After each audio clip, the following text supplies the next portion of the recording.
ពាក្យដែលថាបង្កើតឡើងចាញ់ជាព្រះឈ្នះជាមីអានឹងវាគ្រាន់តែជាពាក្យគេបង្កើតមកក្រោយដោយសារពេលខ្លះគាត់មិនមានលទ្ធភាពធ្វើអីបានទេគាត់ថាទៅចាញ់ជាព្រះឈ្នះជាមីតែក៏វាមិនខុសទាំងស្រុងដែរពាក្យហ្នឹងពេលខ្លះអាឈ្នះជាមីហ្នឹងគឺឈ្នះដោយមោហៈទោសៈបាទចង់តែឈ្នះគេដោយមោហៈទោសៈហ្នឹងដេកមិនលក់បកមិនលហើយវាអញ្ចឹងវាអារម្មណ៍វាអញ្ចឹងចាញ់ជាព្រះហ្នឹងពេលខ្លះគាត់ថាព្រមចុះចាញ់ខ្ជិលរោរឿងសំរឿងដូចថាបងប្អូនឯងឆ្លោះទាស់គ្នារឿងដីធ្លីតិចបន្តួចរឿងអីដែលអាចចែករំលែកគ្នាបានឲ្យទៅអាហ្នឹងវាចិត្តជាព្រះអញ្ចឹងវាមិនខុសទាំងស្រុងទេពាក្យហ្នឹងប៉ុន្តែបើជាក់ស្ដែងពុទ្ធអត់ដែលចាញ់មីទេសំបីតបការព្រំដែលមានអកុសលចិត្តកើតឡើងក៏ព្រះអង្គទៅអប់រំទូមានព្រានបដៅមហាបការព្រំនឹងបានដែរអញ្ចឹងពុទ្ធមិនដែលចុះចាញ់អ្នកណាទេសំបីតែនេះក្តីអីក្តីដែលបៀតបៀនហ្នឹងគឺថាអត់ឈ្នះពុទ្ធទេអញ្ចឹងត្រឡប់មកក្នុងកិច្ចការងារសង្គម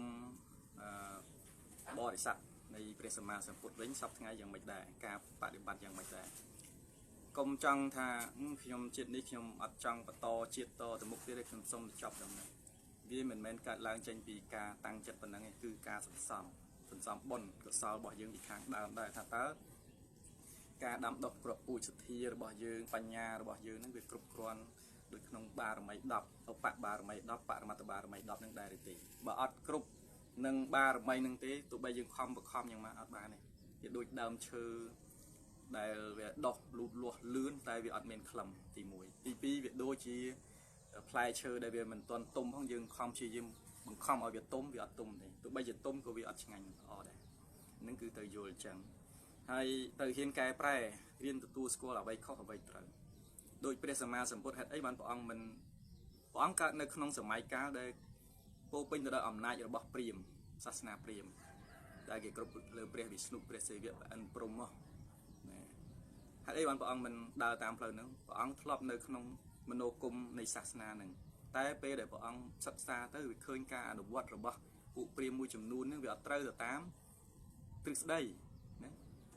គឺយកសាសនាយកទ្រឹស្ដីហ្នឹងមកដើម្បីបិទបាំងនៅទង្វើអាក្រក់របស់ខ្លួនឯងធ្វើដើម្បីលៀបសក្ការៈរបស់ខ្លួនឯងបូជាយ៉ាញ់ដើម្បីផលប្រយោជន៍ខ្លួនឯងដើម្បីអំណាចខ្លួនឯងវាអត់មែនជាផ្លូវមួយដែលធ្វើឲ្យមនុស្សរួចចាកទុកវាអត់មែនជាផ្លូវត្រឹមត្រូវបានព្រះអង្គចាក់ចេញអំពីសាសនាព្រាហ្មណ៍មក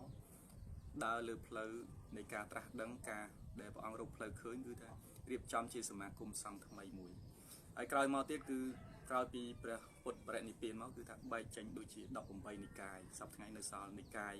មហាយានហើយនឹងថេរវាទឬខហាយានតូចដែលតេតទៅនឹងការបដិបត្តិតឹងរឹងហៅថាថេរវាទឬក៏ហីនយានយានតូចចង្អៀតហ្នឹងបានន័យថាគឺក្រិតក្រមតាមព្រះវិន័យតែម្ដងព្រោះដល់ពេលខ្លះអ្នកខ្លះដូចរៀនអ្នកខ្លះរៀនអភិធម្មអញ្ចឹងយូរទៅលេងមានខ្លួនឯងអស់ចុះអាការហូបចុកបាយទឹកការស្លៀកពាក់ហ្នឹងជាអីវាជាបញ្ញត្តិវាត្រូវការរស់នៅក្នុងពេលបច្ចុប្បន្នដូចសំបីតែព្រះពុទ្ធក៏រស់នៅក្នុងខណ្ឌ5ដែរវាត្រូវការហូបចុកការគេងការរស់នៅអីធម្មតាប៉ុន្តែមិនជាប់ជំពាក់ដោយចិត្តចេតនាដែលអកុសលកើតឡើងតទៅទៀតហ្នឹងហើយជាចិត្តរបស់ព្រះអរហន្តនោះតែចិត្តបឋិជនអត់ទេតែថាឆ្ងាញ់គឺថាតាមរោទៀតបើថាស្អប់គឺស្អប់មើលមុខគ្នាមិនបានឮឈ្មោះមិនបានឮសំឡេងមិនបាននឹងចិត្តបឋិជនអញ្ចឹងការដែលយើងចង់បដិបត្តិលើផ្លូវព្រះសម្មាសម្ពុទ្ធទៅស្វែងយល់ធម៌ឲ្យបានស៊ីជម្រៅទៀតមិនមែនធម៌សូត្រនៅក្នុងកម្មវិធីបុណ្យកម្មវិធីសាសនាអីដូចសពថ្ងៃហ្នឹងទេគឺនៅមានខ្លឹមសារជាច្រើនទៀតដែលត្រូវស្វែងយល់ដឹងហើយកុំឲ្យការសិក្សាយូរទៅយើងប្រៀបធៀបខ្លួនឯងថាខ្ញុំដើរតាមពុទ្ធប៉ុន្តែអត់ហ៊ានធ្វើអីដូចពុទ្ធប៉ុណ្ណាហើយថាខ្ញុំកម្រិតខ្ញុំប៉ុណ្ណឹងអត់ទេមកពីយើងដើរអត់ទាន់ត្រូវយើងដើរអត់ទាន់ត្រូវទៅតាមអ្វីជាការបដិបត្តិផ្លូវរបស់ព្រះអង្គហ្នឹងកាលណាយើងដើរអត់ទាន់ត្រូវយើងនៅភ័យនៅខ្លាចនៅបារម្ភនៅខ្វល់ខ្វាយសិលសមាធិរបស់យើងក៏មិនប្រកបមិនច្បាស់លាស់ដោយអំនួតដោយការ